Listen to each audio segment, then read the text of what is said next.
Shalom,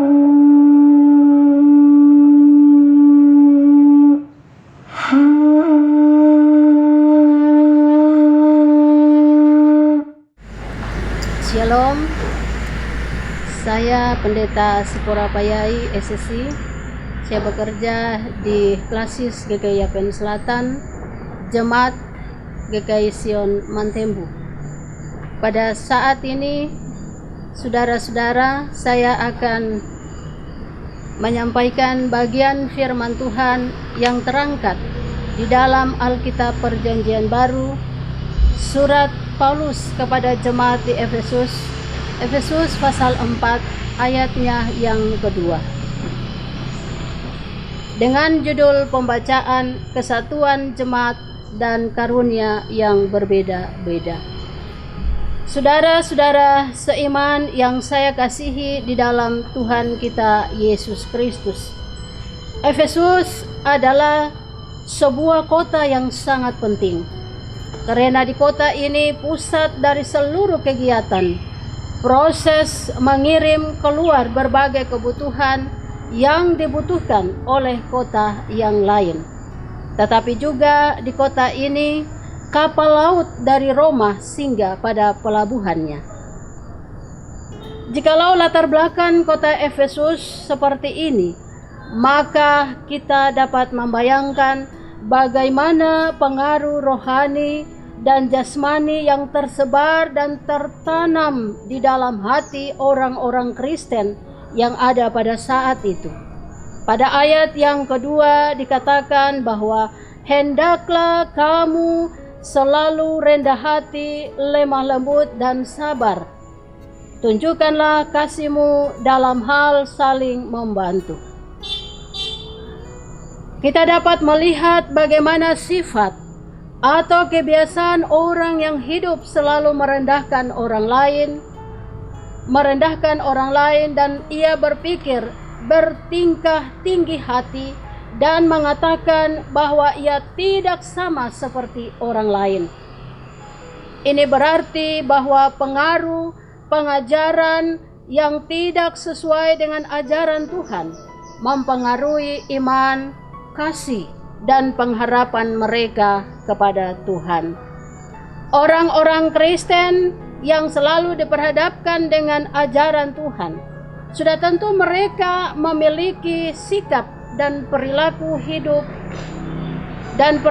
hidup kepada sesama dalam lemah lembut, sabar dalam kehidupan.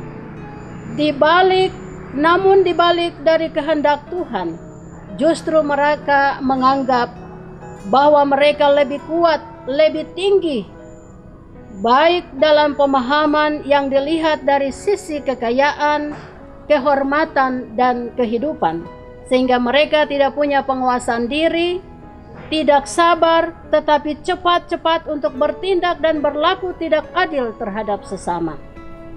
Saudara-saudara seiman di dalam kasih Yesus Kristus, pada bagian ini sangat diperhatikan oleh Rasul Paulus. Injil yang diajarkan oleh Rasul Paulus adalah Injil kebenaran Allah.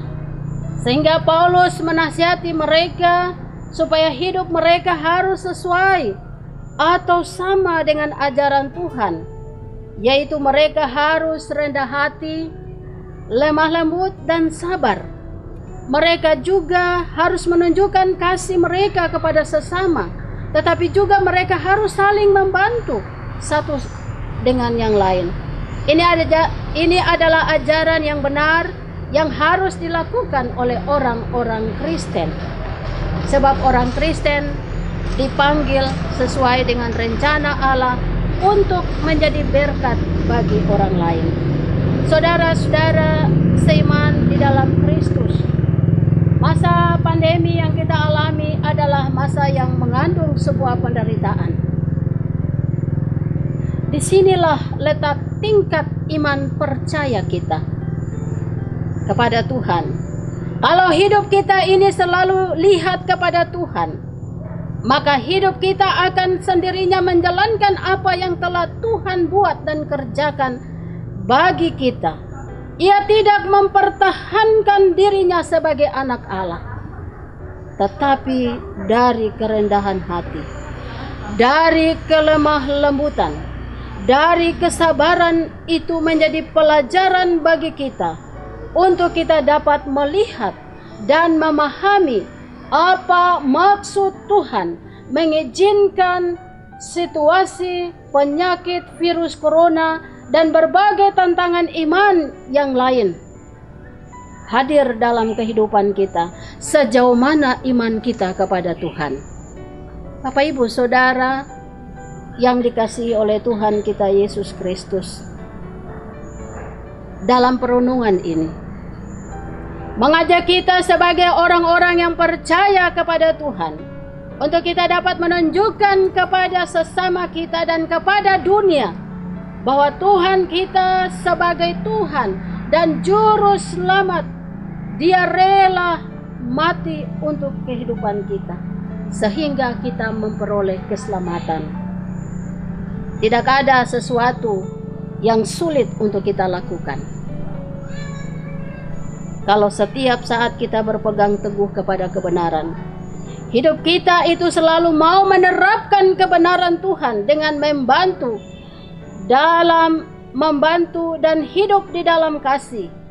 Maka setiap rumah tangga kita, setiap jemaat di mana kita berada, walaupun berbeda-beda dalam karunia, namun hidup akan selalu ada di dalam damai sejahtera.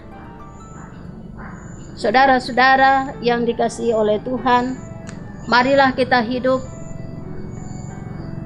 rendah hati, dengan sikap lemah lembut, sabar dalam menghadapi segala sesuatu, serta kita tunjukkan kepada sesama kasih Tuhan yang tidak pernah memandang siapapun, dan hidup saling membantu satu dengan yang lain, sehingga pada akhirnya nama Tuhan akan dipermuliakan di dalam kehidupan kita.